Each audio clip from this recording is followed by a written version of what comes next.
So this is an additional part of the review for the final exam spring 2020. And this is going to be about graphing. Pretty much we're just going to do chapter 3, 4, and 9. Those are all the graphing pieces. And I'm hoping to get them done today. And then tomorrow go over anything else. We can do chapter 10 and 11 again tomorrow because I haven't done those specific questions before. But they're going to go a little faster because we're really good at this by now. So, okay, we are recording. Okay, I should be able to annotate. Sorry, it always takes a minute. And this morning specifically, my computer is not responding the way it did yesterday. Okay, so we need to follow directions. So this is the one time where students say, oh, I graphed it right, and then it actually counts them wrong. And I'm going to show you what some students do. I do want to go over this. So some students say I always graph by y equals mx plus b. You know, like when the y is isolated, the coefficient of the x term is my slope. And the this thing here, this piece here, that b is my y-intercept. This is true when the y is isolated. So some students really always like to isolate the y because that's how they previously learned it, and I'm not against it, but let's look at what this does. So if you isolate the y, you guys should be really good at this by now. You have a 3x minus 2y6, and I'm asking you to isolate the y. You would first get rid of that 3x. And this is not the preferred way I'm going to work this one, but I do want to go over it because it always helps you to know how to graph certain different ways. So then, do you all understand I move the 3x over? And then I have to divide by -2, you know, whatever I do to one, I do to all. And then you have a y equals -3/2 x minus 6 divided by 2 is 3. Yes? And I'll have to take a roll here in a few minutes. But okay, so if you do it this way, this will actually, in this specific case, it'll actually still be fine for my math lab.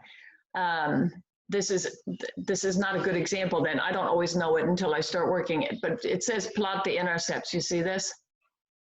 So sometimes students, let's do a different problem, but sometimes students say, oh, the y, you know, what if it's y equals a third x plus 2, for example.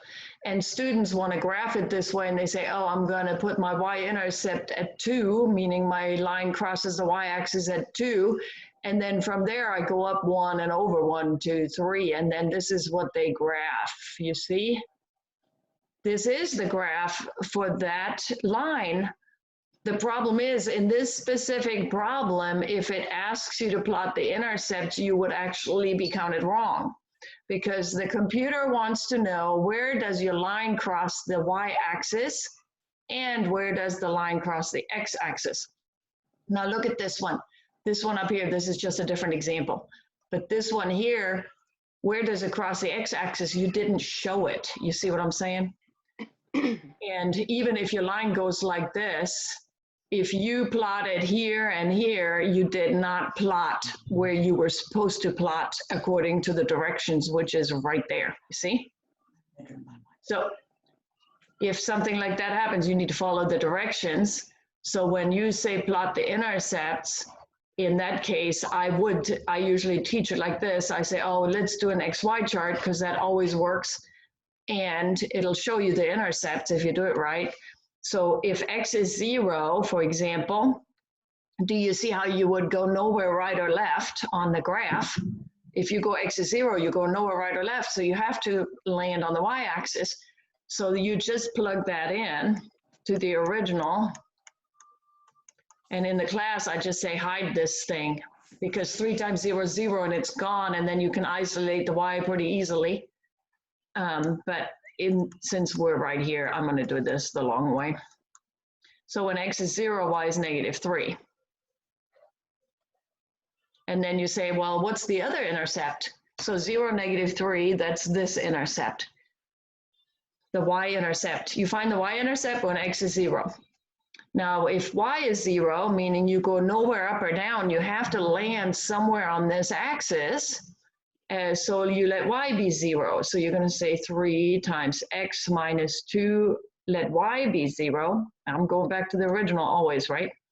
Equals 6. 3x equals 6, so x equals 2. So 2, 0 is your other intercept. So my line crosses the y-axis here, crosses the x-axis here. I did plot the intercepts, and now I can connect my dots, and you would just use your line tool like you're supposed to. Now, in this specific example, unlike that one up here, using the y equals mx plus b method also gave you the intercepts, but it doesn't always, because here you see how you would have said, oh, my line crosses the y-axis at -3. From there, I go slope, and slope is 3/2. So 1, 2, 3, 1, 2. And remember, this is a positive slope. So keep it positive. You know, slopes, you know, negative falls from left to right. Positive rises from left to right. And then you have your slope of 0, where it's a flat line. And then you have your undefined, which is a vertical line. This is undefined. Anyway, that's just a little review over the basics. So I overanalyze everything. It's what I do. And I like to look at everything from different perspectives, because that's when you deeply understand it, hopefully, not just memorize. So here it says, use the slope-intercept form to graph. You see? So now it's asking you to use the slope-intercept form. So follow the directions, folks. You need to read, right? Slope-intercept form is y equals mx plus b. Heck, I'm even giving it to you right here. But if you don't know what you're looking for, it's not going to help you when I give you these formulas. Okay, so what do? You're given this thing. And I'm telling you, I want you to make it into y equals mx plus b. So what am I testing kind of really? I'm testing that you can isolate a variable. And if you're not really good at this by now, you really need to take the class again, because the next class is, you know, you have to be able to do this stuff very comfortably. Subtract 3x from both sides. Divide by 2. Divide by 2. So very similar to that last one. I don't like it that they're so similar, but such is life. Excuse my dog. Hopefully she doesn't do this a lot.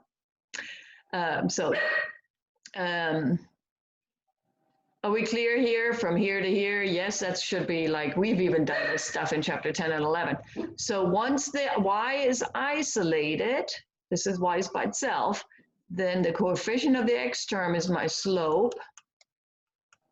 And this piece here is my y-intercept. So this one crosses the y-axis at 3. So if I ask you, maybe I should have said this before, if you're using this form to graph, you first isolate the y, then you plot b, meaning the y-intercept. You do that before you ever go slope, okay? So this is that b piece, right? You plot the y-intercept, and then you go slope. This is important that you do the other two things first, okay? Because I have students that start at 0, 0, like they would look at this thing and start at 0, 0, and then just go 3 up, because they say, oh, my slope must be the coefficient of the x term. No, your slope is only the coefficient of the x term after you isolate the y. So what do we do here? Down 3, and then people accidentally go left 2. Do you see how if you went down 3 and to the left 2, you would have a positive slope technically, you see? This is a negative slope. Mm-hmm. You go down 3 and then to the right 2. This is a negative slope. Whoa.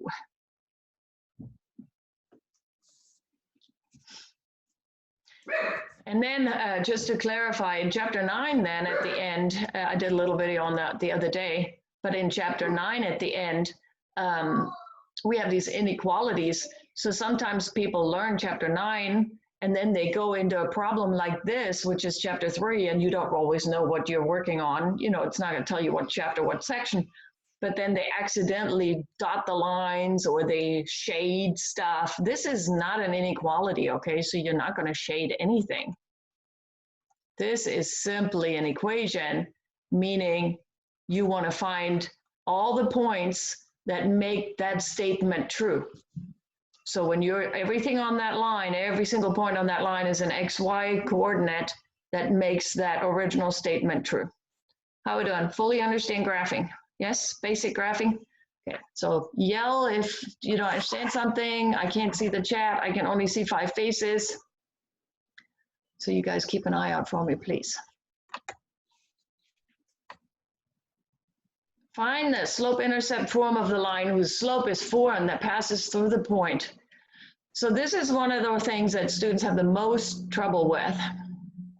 Where is my stuff? Just a minute. Ugh, that was not good.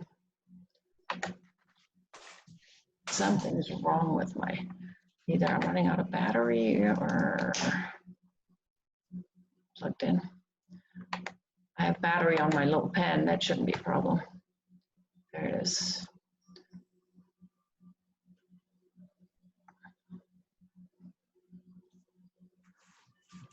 Oh, good. I'm just reading the chats, making sure we're okay. Yes, this can be super fun.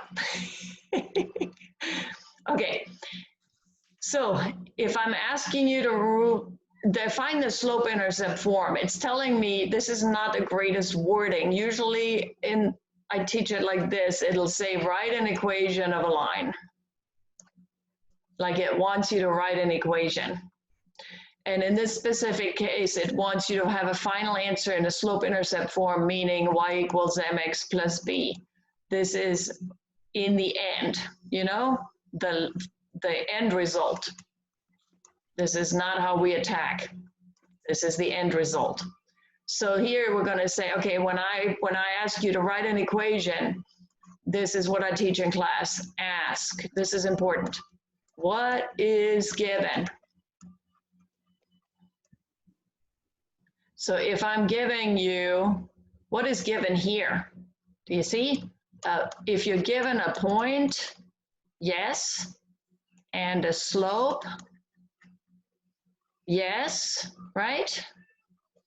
Then you use point slope form. So this is little things that help you memorize what to do when. So memorizing is good in certain areas as long as you don't always memorize and you actually understand what's going on. So I'm given a point and a slope. If I give you a point and an intercept, or a slope and an intercept, it's easiest to use slope-intercept form. You know, so for example, if I give you a slope, this is different, so you don't need to write this down, but if I give you a slope, m is a third, and I give you an y-intercept, it has to be a 0 because you're going over x on the x. So y-intercept is at 2, so 0, 2. Then you use slope-intercept form, and you simply say, oh, y is, m is a third, x plus 2 because the y-intercept is a 2. You see what I'm saying? This is a real gift. I'm not going to give you something like this on the final. It's too easy. Mm-hmm. You know, but if I tell you, here's your slope, here's your intercept, all you do is plug it in there and you're done. This is super easy.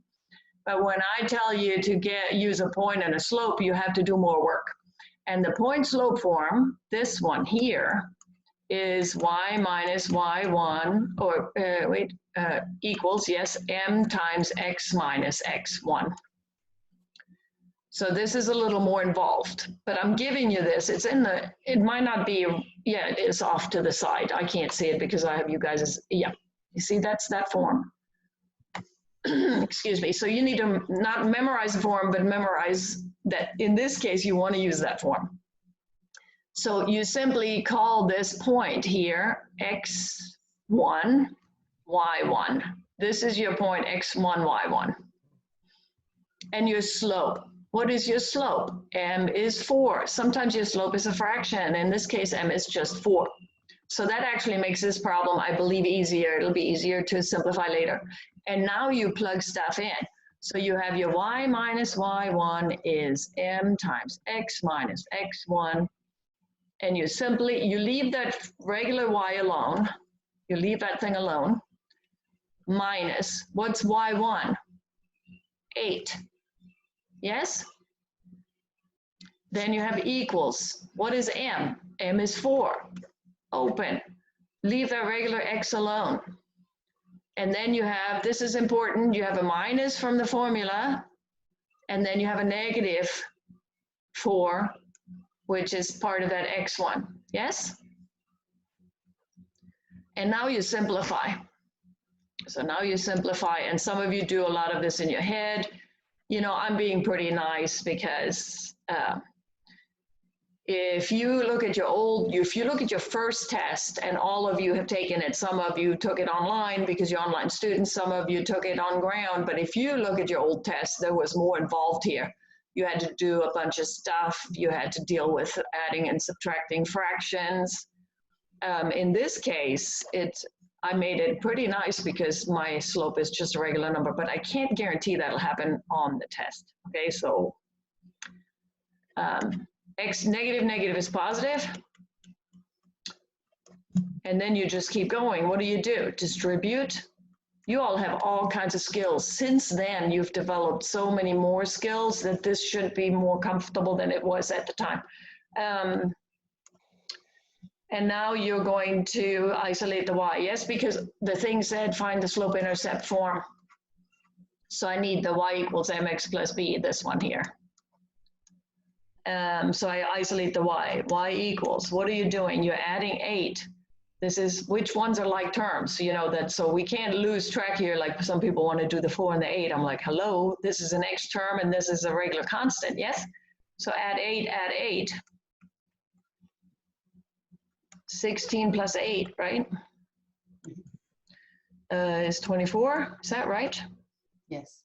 It's a big number. So I'm not asking you to graph this, but if I asked you to graph it, you would simply say, here's your 24, you know, it's way up there, you know, here's your 10, here's 24. You plot it at 24, and then from there you go slope up 4 over 1, up 4 over 1, you know, and this is what might look like, but nobody cares right now. Okay, and then if I ask you, put your answer in standard form, remember this stuff, like what if I ask you that? You know, so this is my final answer in this case, because it said find the slope-intercept form or write the slope-intercept form of this line. So this is my slope-intercept form, final answer. But if I ask you for standard form, and in this book it didn't ask as much here. It said that ax plus by equals c. It kind of gave it away, which bothers me. But if I ask you for standard form, you would use that y equals 4x plus 24, and you would have to have the x's on the left because you would need this. You need the x's on the left, so you would subtract 4x from both sides, but you need them delete. And then you would have to no negative leader in a standard form and no fraction. But I'm pretty sure I was kind when I made this final, especially for you. So if I say I can't have a negative leader, you're going to divide this by -1. You're going to divide this by -1. And you're going to divide this by -1. So this would be the final answer for standard form. How are we doing?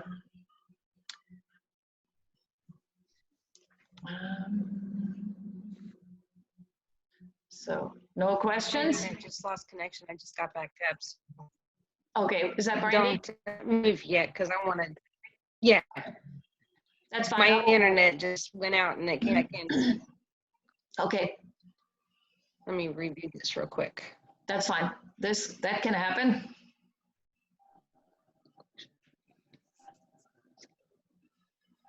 Oh, I just got your text. Okay. That's always okay because I have it recorded, you know, so it's not like I Okay. can't share it later. But what we did is we said we need to use, and we're given a point, we're given a slope, so we use point slope form. Then we plugged everything in. Okay. Then we simplified, and when you simplify a point slope form, it always automatically leads to the slope intercept form. And that's all it Okay. wanted in this specific problem. And then I went a little further and wanted to explain if it asked for standard form, because sometimes that can happen. Okay. I'm good. Okay, thank you. So, and like I said, I'll bring this up later. Did everybody, I mean, I don't know if people are finding these videos. I did put them in the final exam review. So if people are looking in module 16, they're not going to find them. But I'm like, how many announcements do I want to send? How many emails do I want to aggravate them with? So hopefully people are looking. Now this is chapter 4, and it doesn't really matter. But now they're asking you to solve a system, and system means more than one line. Sometimes you have X, Y's, and Z's, and you guys are lucky. You only have the coordinate system, which is the plain old, this is not 3D, you know. So a system means more than one line. If you're asked to solve a system, you're asked, where do they meet? This is really all it is. It's just fancy wording for where do the lines meet? Yes? Where do they meet? And these lines meet, wait a minute, I'm looking, okay. Where do they meet? So you can do this different ways. This specific way is asking you to do it by graphing. So the computer is going to want you to put the graph in. Now, I might have to move you all over, but I have half this graph it's showing. So how do you graph y is 4x? Let's make that line 1. Well, the y is isolated, so the way I'm going to graph it, I'm not going to do an xy chart this time. I'm going to say the y is isolated. My slope is 4, and my y-intercept in this case is at 0, 0, because this is a plus 0. You see? There is no, if it doesn't show you an intercept, you know, y equals mx plus b. If this doesn't exist, it means it's a 0.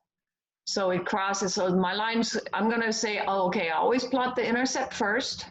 So I'm going to plot the intercept. And then from there, I go slope. 1, 2, 3, 4. And m is 4 means 4 over 1. Yes, the computer doesn't want to see it as 4 over 1. But when you're actually counting, oh, and you know, maybe we haven't done this already, but this is pretty basic. M is always rise over run. Yes? Meaning the top is the vertical and the bottom is the horizontal. So up 4 over 1. Up 4 over 1. There's my line 1. Ooh, my lines are never straight, and I don't care, honestly. Okay, so line 2 says 3x minus y is 1. Now, do you see how this is not in slope-intercept form? This is standard form. If it's in standard form, I actually prefer to do an XY chart. So this is personal preference. I'm going to do both. So let me do an XY chart. They all work. You know, this always works. When x is 0, negative y is 1. So when x is 0, you get negative y is 1, meaning y is negative 1. You see? Because you divide by negative 1 to isolate it. Now, if y is 0, this is a problem. You know, like you can't always just use 0 and 0. If y is 0, then you get 3x minus 0 is 1, 3x is 1, x is a third. And then you're going to say, well, I can't graph that. You know what I'm saying? So this is a bit of a problem. What if you let y be, hang on a minute, 2, you know, and I'm making this up now, but I know what I'm going to do with it. So if y is 2, 3x minus 2 is 1, add 2, add 2.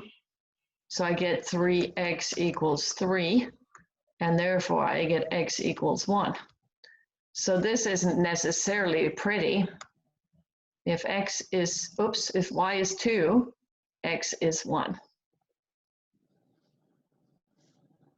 So let's look in this on a graph, and then we're going to graph it the other way that most of you prefer. It just depends on the situation.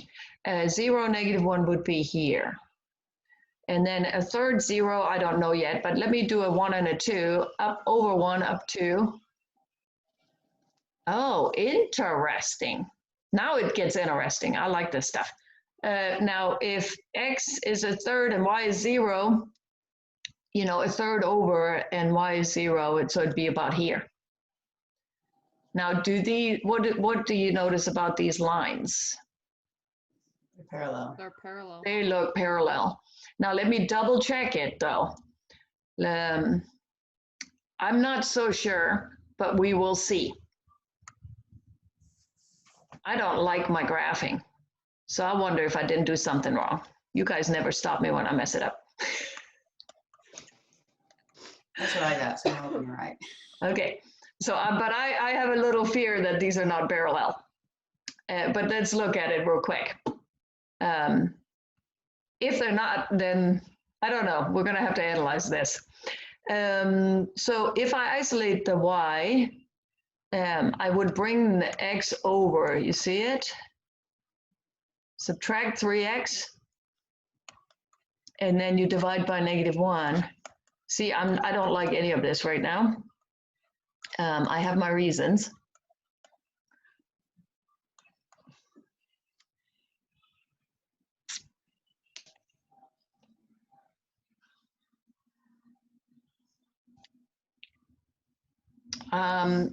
Okay, what tells me they are not parallel, my graph looks parallel, so I don't like this at all. But they can't be parallel. So I need to relook at my graph. Why can't they be parallel? Because if they're parallel, M2 equals M1, meaning my slope has to be exactly the same. You see it? My first slope, M1 is 4. You see this? What is my slope? M2 is 3. Do you know what I'm saying? Like, this is not gonna work. So I did something wrong. I don't know yet where, but I'm gonna graph this now, the green one, I'm gonna graph it over with, I don't know what I did wrong. I just don't like it at all. It's busted. See, this is why I should can this stuff. Make it perfect all the time. You learn more when I mess up, so it's okay, I don't mind. This is my y-intercept, yes? And 0, -1. And this is the same point as this one here, you know, this one here. So that's okay. And then from there, I go slope. 1, 2, 3, 1. 1, 2, 3, 1. 1, 2, 3, 1. They still don't meet. Houston, we have a problem. What did I do wrong?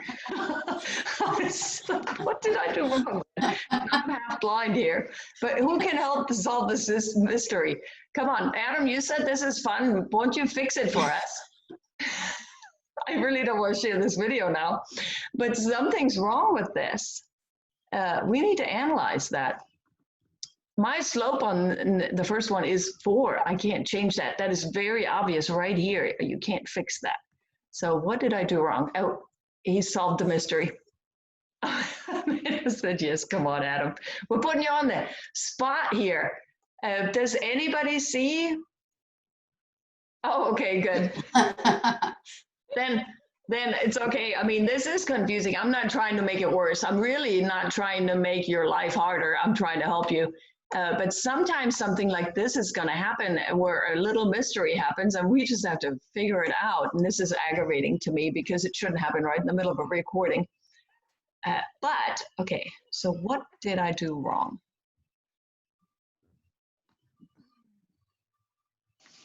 I mean, I'm double checking this stuff, you know, like just in case you didn't stop me when I was wrong.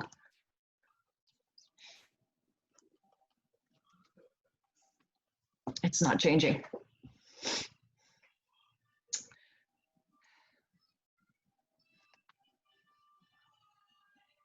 Mate said 0, 0, up 4 over 1.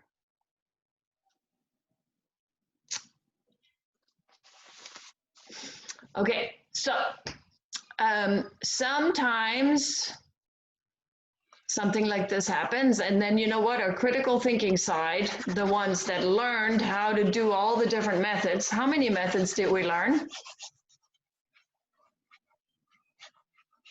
How to solve a system. This is great review, actually. It's just a little more painful. Some people will like say, I'm done with this.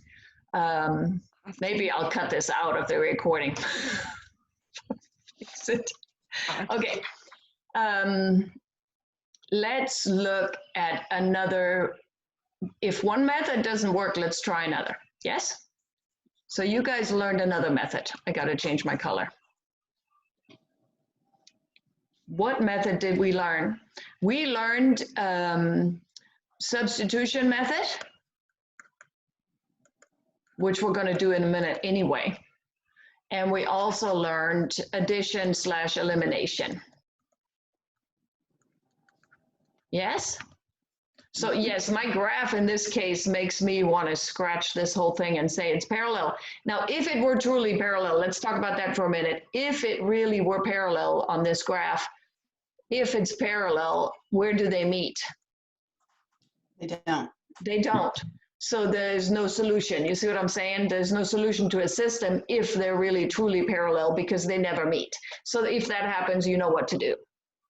But let's, in this case here, instead of using addition elimination method, to me, substitution method looks very attractive because look at this. They're giving us this, yes? And substitution is where you isolate one of the variables and then you plug it into the other equation.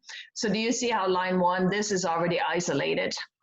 Mm-hmm. So if y is 4x, then all you do is you substitute that in for that y here in this equation, right? So we have this, you're given this one and you're going to say, hey, y is 4x. So you're going to plug that in right there. So 3x minus y is 4x. And then you get 3x minus 4x is negative x. And then you get x is negative 1. Do you all agree? Like they meet at x is negative 1. And once you have the x, you can plug it into either of the others. So y is 4x. That's the easier one. This is not this method now. You know, we decided to try the substitution method. Let's see what happens. So if y is 4x, and x is negative 1, then y is 4 times negative 1.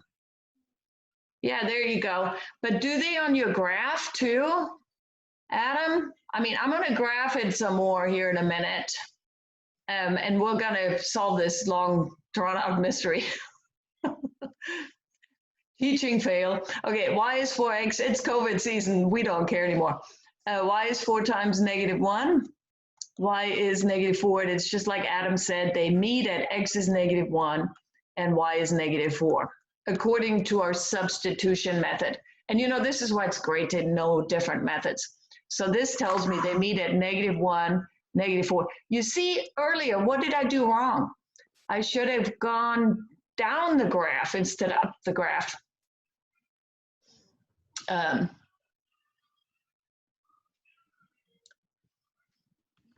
Let's look at the graph some more. The blue, okay, so line 1 was the blue, y equals 4x, my slope is 4, and we, so if my slope is 4, if I'm dropping down, I can go 1, 2, 3, 4, and to the negative 1, and you see this is just a little sloppiness in my original graph. because that's the same, m is 4, that's the same thing as m is -4 over -1. You know, down 4 and to the left 1. You can graph it that way too. 1, 2, 3, 4, and over 1. There's the graph. 1, 2, 3, 4, over 1. You see, my original blue line is a little sloppy. And it won't happen to you in my math lab. Oh, because it's a perfect Because, line. you know, in your math lab, you don't have Angela Gentry hand painting this mess. So we just have to laugh at ourselves once in a while. And then we have to be patient because I'm not going to get this review done as fast as I'd hope, because such is life.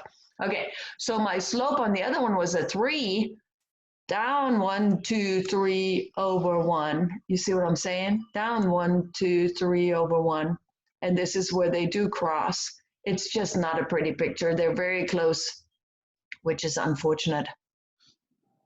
But we made it work. It just took forever. Won't happen on my math lab, so don't worry about it. Good job, people. Don't know what to do with this. Definitely not sharing it with the colleagues. You know, you just gotta laugh in life when things suck a little bit. So now we already know how to solve by, you know, you gotta look at the positives and everything. And now we already know how to do this one, so we don't need it. Yes? But okay, so if it's substitution method, you need to first isolate any one variable, meaning pick one. And you've got to make good decisions, folks. You know, if I take this 3x plus 4 is 4, and I want to isolate that y, that is not a good idea, because I'm going to bring this stuff over. I'm going to divide by 3. I'm going to have or by 4, I'm going to have fractions. It's hideous. Don't do that. What's the easiest? You know, pick the easiest. The X. Yes, in the first line. Yes, you got to make good decisions. So this one here, can I not isolate that X super easy? Absolutely. Yes? And then this is called substitution. So that really gives it away. It makes life easy. And you just simply substitute that into this line. So you have 3 times X happens to be, oh, I'm going to rewrite it again. Some people really struggle with this. Boy, that last one was a mess, but we didn't let it get us. 3x plus 4y equals 4. This is the equation where you're going to replace that x with this piece. So we're going to say 3 times x is this mess. What's our goal, really? We're getting, here we have 2 unknowns, and we're making it to where it's just 1 unknown, and that's something we can handle. We know how to solve. So, yes, I replaced x with that mess, and then I just do my thing. 3 times -10 is -30. 3 times 36, 90, 108. Catch me if I'm wrong. I'm doing this in my head. Thank you. And then you have -30y plus 4y. You know, this is, you're on the same side of the equation, you simply combine. So you get -26y. And then is it okay, since you all have mad skills, that I go ahead and move that 108 over? I need to get it over there where my 4 is. Is that okay? Mm-hmm. So equals 4 minus 108 is -104. Catch me if I'm wrong. Yes? Mm-hmm. And then you need to isolate the y, so you divide by -26, and then I'll ask you to help me. Is that a 4? 4. Okay. So negative divide by negative, y is 4. Mm-hmm. Very good. And then you simply, so now you have the y, but you need both the y and the x, because you got to figure out, where do these 2 lines meet if I graph them, and they meet at a point xy. So then you plug this in to either original. Yes? So which one do we want to plug it into? The top one? I think it's easier. X plus 10, y happens to be a 4, equals 36. X plus 40 equals 36. X equals 36 minus 40, negative 4. So my point where they meet is at negative 4, 4. Be careful that you don't place this one first just because you solve for y first. This is your x and this is your y.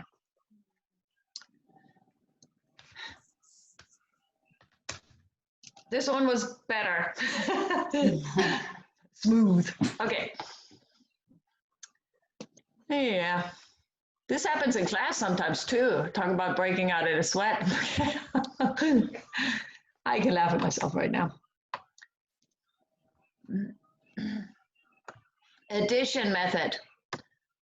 So I like to, some books call it addition method, some books call it elimination method. I like to call it both.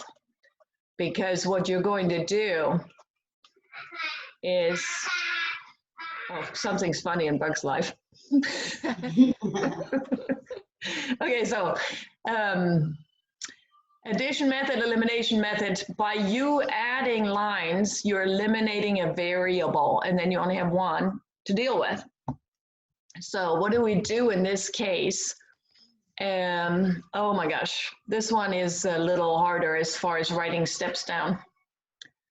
If it has to do the addition elimination method, you first, oh, I see that there's a new chat. Hang on, let me read. This could be interesting. Okay, that's okay. No problem. You need to, when you add the two lines together, you need something to disappear. So you need to create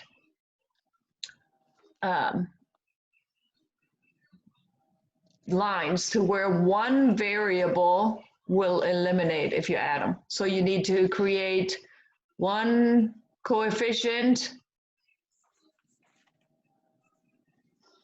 or the coefficient, you need to create a coefficient on one variable that is exact opposite of the other.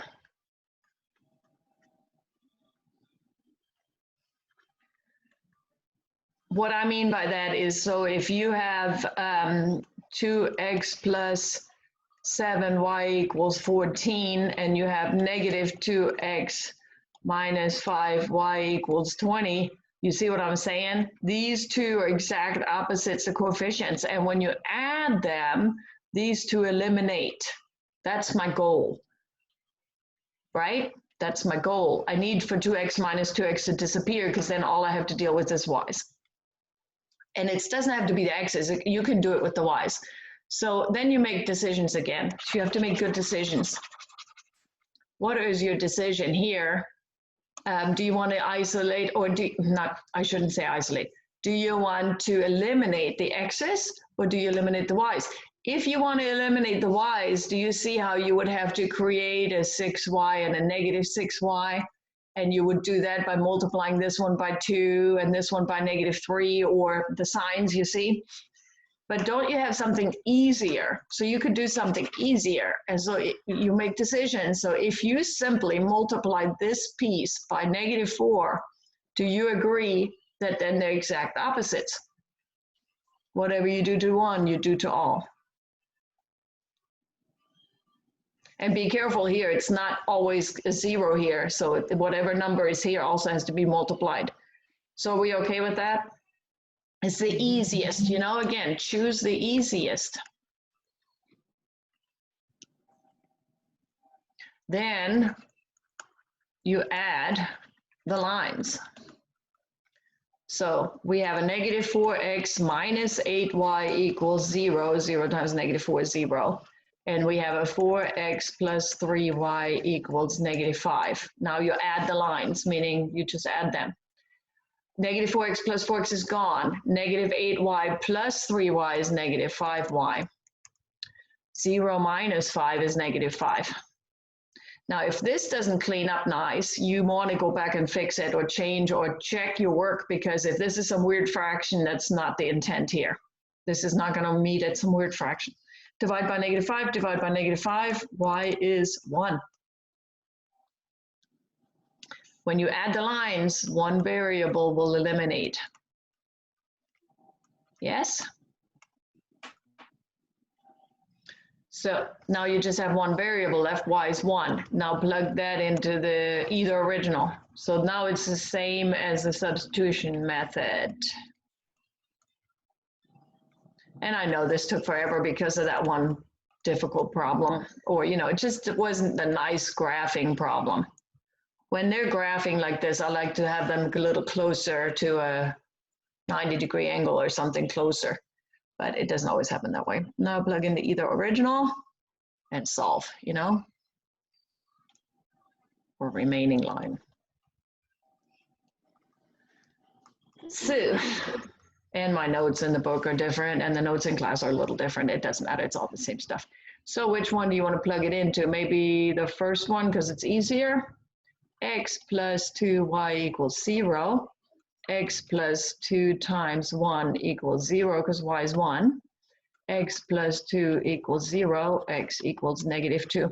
And then something I didn't talk about a few minutes ago because I was so flustered and ready to be done with that other problem. And I'm trying to catch up time-wise. You should check this. For you to truly know it's right, you would check this in both originals and make sure that they both cause a true statement. That means that this line goes through -2, 1, and this line goes through -2, 1, and this is truly where they meet. So you could also do something else. You could graph this line and you could graph that line and see where they meet. You know, and that's how you could check, oh, do they really meet at -2, 1? Or you could use a substitution method to check if you get the same thing. So 3 methods, they all lead to the same result. How are we doing? All is well? So hopefully, I'm hoping that we're almost done with, I'm gonna clear the drawing, is that okay? I see some people are writing down, but maybe they're solving something else. So now we're in chapter 9, and now I'm gonna do this quickly because I did a long one over this last time. So these are a little different, but I'm not doing a long one on this one because it's already in module, final exam module, chapter 9. So compound inequality, you solve each one. If you divide by negative, you see how here you're isolating, dividing by negative, flip that symbol. 15 divided by 3 is 5, negative divided by negative is positive. So if the thing in the bottom here is a negative, you flip your symbol. So x is greater than 5. The other one, isolate the x, add 2, add 2. X is less than 4 plus 2 is 6. And here, if you were subtracting, don't flip symbols. You only do it when you're dividing by negative. So we have this stuff going on. So what do? We graph, and in the, most likely in my math lab, it'll have that already there. 0, 5, 6. X is greater than 5. Greater than 5. X is less than 6. Less than 6. If you need great details, they're in the other video. Parentheses if less than greater, brackets if less than or equal, greater than or equal. Now this is my final answer. So it'll say solve the compound inequality, put it in graph form and interval notation form.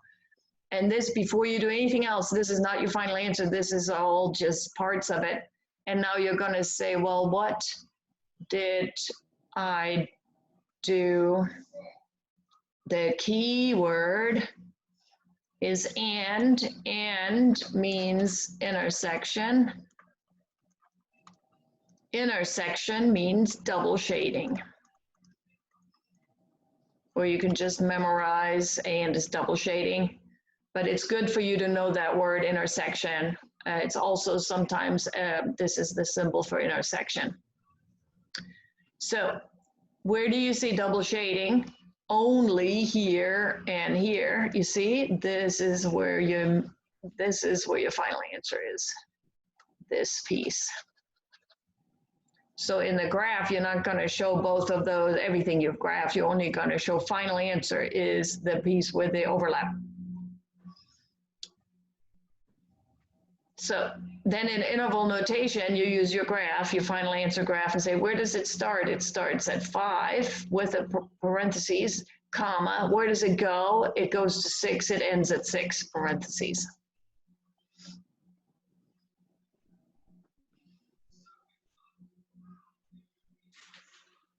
So this is interval notation.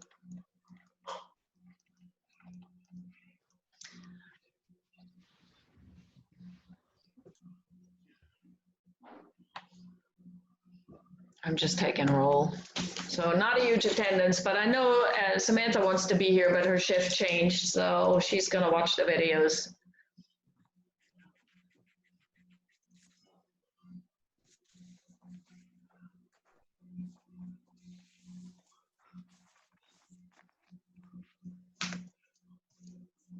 So most everybody was here already yesterday. This will really help you guys as far as not having to spend a lot of time in practicing for the final on your own, right? How we doing? Yes? And then there'll be one on, and then there's absolute value, and I think that's the end then. Good. Okay, so let's do this one in green, I guess. Solve the compound inequality. Graph the solution set and write it in interval notation. Okay. X is less than or equal to -6. Already see the X already isolated. This is a gift. I don't have to do a lot of work. My lines are really straight. I have not, I really actually very rarely drink, but I did have a margarita last night because it was my husband's birthday and I went to El Tapatio. I'll never do that again. We go out to eat about once every 2 months because we just don't care for our food out very much. And I'm like, oh, it's his birthday, I'm gonna go. And it's Cinco de Mayo, and usually that's the only time we really go out. And we like the bounce house at El Tap, and this year everything's toast. So I went there, and then I regretted it because this line was out to the highway, and it was, you know, there was people on the highway waiting to turn in there. It was terrible. But so by the time I got home, I really needed a margarita. They let me have it too. Okay, X is less than or equal to a -6. Less than or equal means over here, yes? I know I'm way off topic. Brackets. And then X is greater than or equal to 6, so the 6 is over here, yes? Greater than or equal.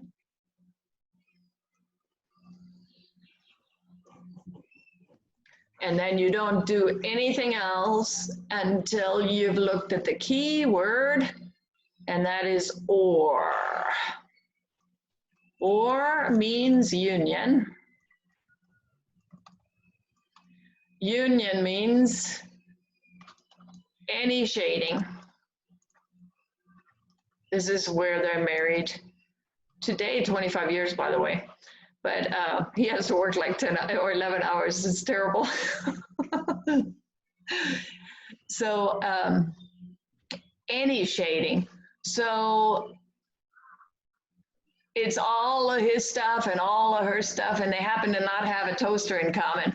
This is where in the classroom, you know, we do the, if the graph looked like this, you know, let's say this is a 3 and this is a 1, and let's say your graph looked like this, and you would say union, you know, he brought all of this junk and she has all of this stuff. I always call his stuff junk.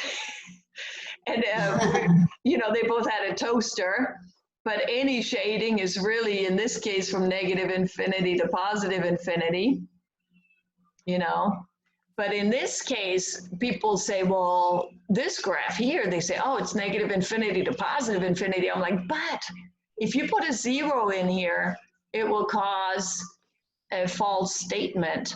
Or, you know what I'm saying? Like there is nothing, like X is less than or equal to a -6 or X is greater than or equal to 6. X can't be 0. X can't be anything in between here because it's not shaded. So you have to cut that out for the final answer. So my final answer, I say, use your graph and drop below your graph, and then your life is easy. You have a bracket. Where does it start? At -6. Where does it go? Negative infinity. Parentheses. Oh, next to infinity symbol, always parentheses. Then you have here, what do you see? You have a bracket. Where does it start? At 6. Where does it go? To infinity. And then what do you have? You have a gap. So if there's a gap, you need to put in a union symbol, which looks like a U, which makes this really, really easy. Yes? So this is your final answer interval notation. This is your final answer graph. Now, what if this thing said and, you know, so again, I like to go over this again. What if it said and? You have the same graph originally, and then you would say, well, and is intersection, intersection is double shading, or where do they meet? Nowhere. You see what I'm saying? They meet nowhere. So you, if it said and in this case, you would have no solution, which is that symbol, or it'll just say no solution. Crystal clear? Then we'll do that last one, and then we're free to go. You see, it's still only 10 o'clock. We're okay, if you, unless you had some much, much better to do. Solve the absolute value equation. Okay, if you're given an absolute value equation, you want to first, this is important, isolate the absolute value. You do not want to start graphing. You do not, oh, in this case, we're not even graphing, but you do not want to start doing anything. You don't want to move over stuff. You don't want to say, this is negative or positive or whatever. Don't do anything until you isolate the absolute value. So can you isolate the absolute value? That's that thing, you know, the absolute value of A. Okay. Subtract 2, subtract 2. 5 minus 2 is 3. Yes? Oh, no. It's loud dinosaur time. So now we want to talk about for a minute, what does absolute value stand for? What does absolute value mean? And the absolute value, the definition is always, go ahead, Amanda, you want to tell me? Always positive? It's always positive because it's the distance from 0 on the number line. You know, this is important as far as you fully understanding this. People struggle with this so much, and then they have problems in the next class because you need this stuff.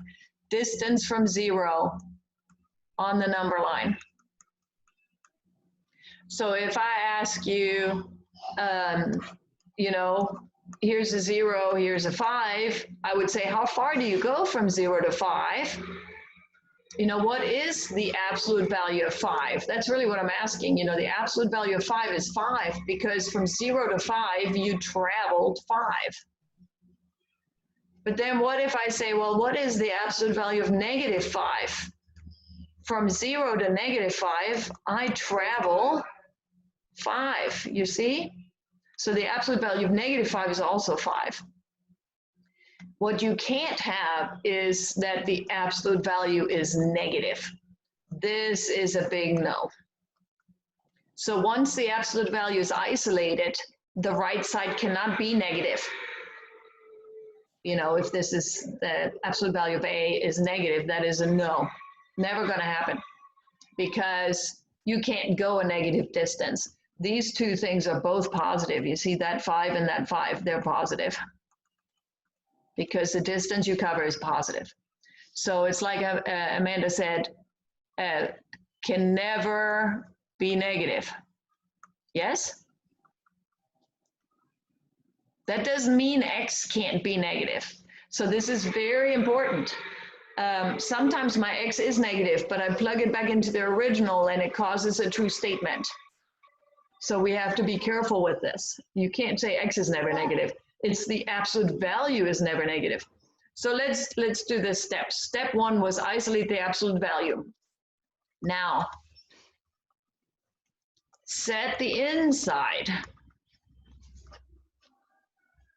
equal to both positive and negative of the right side. And this is not technical. It's just, I need to, like, this is hard to explain in class as well, but do you all agree, according to this concept down here, I'm going to do it in the pink or whatever, according to this concept, do you agree if you use the same concept, you could say, oh, the absolute value of -3 is 3, and the absolute value of +3 is also 3. Do we see? The inside can be either negative or positive. So on this one, I'm going to ask you guys, I do the arrow thing, and that students who do the arrow thing do a better job. Because we're going to say, oh my gosh, hang on, I got to turn off this dinosaur stuff. The inside can be -3, or the inside can be +3. And now you guys solve this. I'm going to turn off this noise here. Just a second, please. Calvin, can you do that after I finish my meeting? I'm almost done. It's cool. It's really cool, but can you keep it quiet just until I'm done with my meeting, please? 2 more minutes. 5 more minutes. Are you listening? No.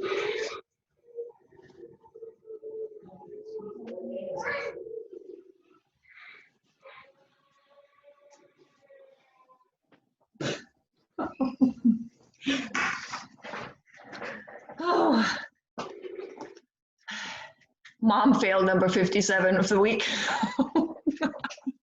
Okay. So do you guys understand this though, how it happened? Like the inside can be negative or positive because you looked at this pink thing and because you decided that's true. And that's all you do is you split that up and then you solve. So add 9, so x is 6. Or add 9, x is 12, and then we'll check it. 12. So before I put it in final answer, I want to check them both. Whoops, that was not an eraser. Let me write it, the checks real quick. I do need to check these, especially today. Check. Absolute value of, let's check number 6 first. 6 minus 9 plus 2 equal 5. That's the question. And then the other question is absolute value of 12 minus 9 plus 2 equal 5. So really important you do the original. So on the left, you get 6 minus 9, which is -3. And we're not saying -3 plus 2 is 5. We're saying the absolute value of -3 plus 2 is 5. And the absolute value of -3 is the distance from 0 to -3, which is 3. And 3 plus 2 is 5. True. Yes? And then this one here is the absolute value of 12 minus 9 is 3. And then we say, oh, the absolute value of 3 is 3, and 3 plus 2 is also 5. True. So final answer, 612, because they both cause a true statement in the original. Now, I want to bring up real quick, some students do this. I'm going to do it in red because it's wrong. This. What does this mean? That's an XY intercept. Yeah, oh, it's an XY coordinate. meaning Ordered, this yeah. is an ordered pair, yes? Or, you see what I'm saying? You cannot use parentheses here. This is an ordered pair, or it could be something else, actually. What else can it be? Hey, this looks suspiciously like interval notation. You see? Mhm. And this, you're telling me, actually what you're telling me right here is there's my 6 and here's my 12. And you're telling me that all the values in between cause a true statement in the original, but not the actual 6 and not even the actual 12, which is exactly wrong. Because that's what you're telling me when you put it in parentheses. So the little symbols, they're really important. Because if you use any value from 6 to 12, use a 7.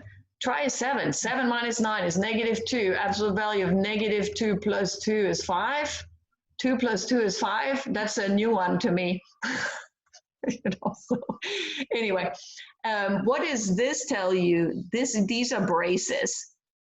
And these tell me that these two specific values for X make that original statement true.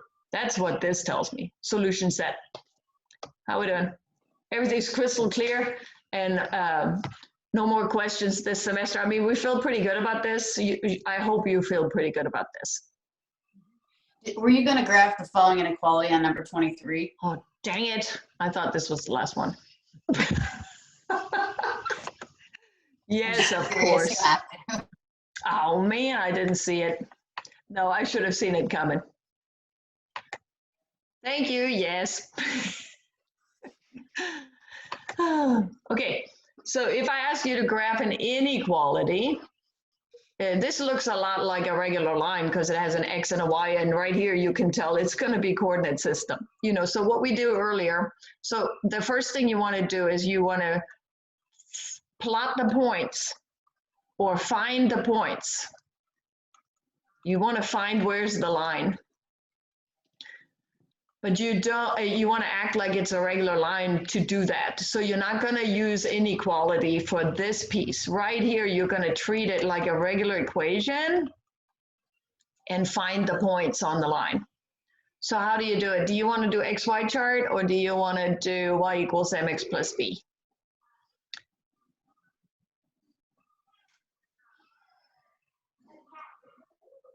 Okay, XY chart. If X is 0, you get 4 times 0 is 0, and then Y is 4 divided by 2 is 2. Are we okay with that? Mm-hmm. So Y is 2. Okay, that's that one. So 0, 2, I could go ahead and plot that thing. And then we have, if Y is 0, this is nice for 0, 0. If Y is 0, you get 4x equals 4 because 2 times 0 is 0, it's gone. And then you have divide by 4, so x is 1. Now, since I make mistakes like everybody else, although earlier today that wasn't really a mistake, it was a little sloppy graphing and it got me. But if I make, what if I make a mistake and you graph that thing in the wrong place, the whole thing's toast, and that's 4 points. So what you want to do is either go ahead and do the other method or find a third point. But I'm going to go ahead and do the other method because some people like that better. 4 divided by 2 is 2. Now let's see if this is my y-intercept. Hey, 0, 2, true. And this is my slope. Down 2 over 1, down 2 over 1. You see what I'm saying? So by using another method, you can check your old work and be confident. Yes, Calvin. It's a second. I'm so sorry. Okay, so you guys think about what you need to do next since it's an inequality. Yes. Yes. I'll pause it for you. Yep, I got it paused. Take your time.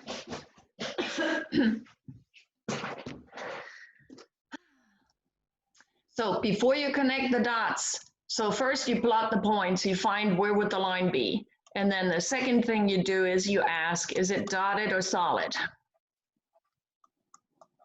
Right?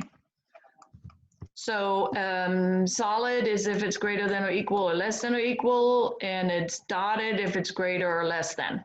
So in this case, the actual boundary line does not cause a true statement, so you wouldn't connect all the lines, you would dot it. Or yes? Dash line, some people call it dash line or dotted. I don't really care. My line isn't even straight. Look at this mess. But you get the drift. And then we do, the third thing you do is you need to figure out where's the shading. And to do that, you use the TP, yes? Test point, 0, 0. And why do we use 0, 0? Because it's the quickest and easiest thing I can possibly do. Plug it into original. Is it, and then you ask, true or false? Excuse me, just a second, sorry. I might have to pause this recording. Okay, so what did you all find out? So 4 times 0 plus 2 times 0 is greater than 4, question mark. 0 greater than 4 is a lie. If it's false, you shade the other side. If it's true, you shade that side. So since in this case it's false, I'll move you guys over. You're gonna shade over here. So you take that bucket and put it over here in MyMathLab. So, yes? Sol as well? We're ready for this? Okay. Hope so. Okay. So just nice and easy on the test. You know, you're not ready yet. I mean, we got, you don't get to start till Friday, so we can talk about this again tomorrow morning. Tomorrow morning, we're going to do real quick, chapter 10 and 11, like quick, because we just did it. It's fresh in our mind. And then any last questions before the final? Yes? And I'm going to be here for a few more minutes after. I'm going to go ahead and stop the recording now because we've covered everything we're going to cover today. And then I'm here for you if you have specific questions, etc.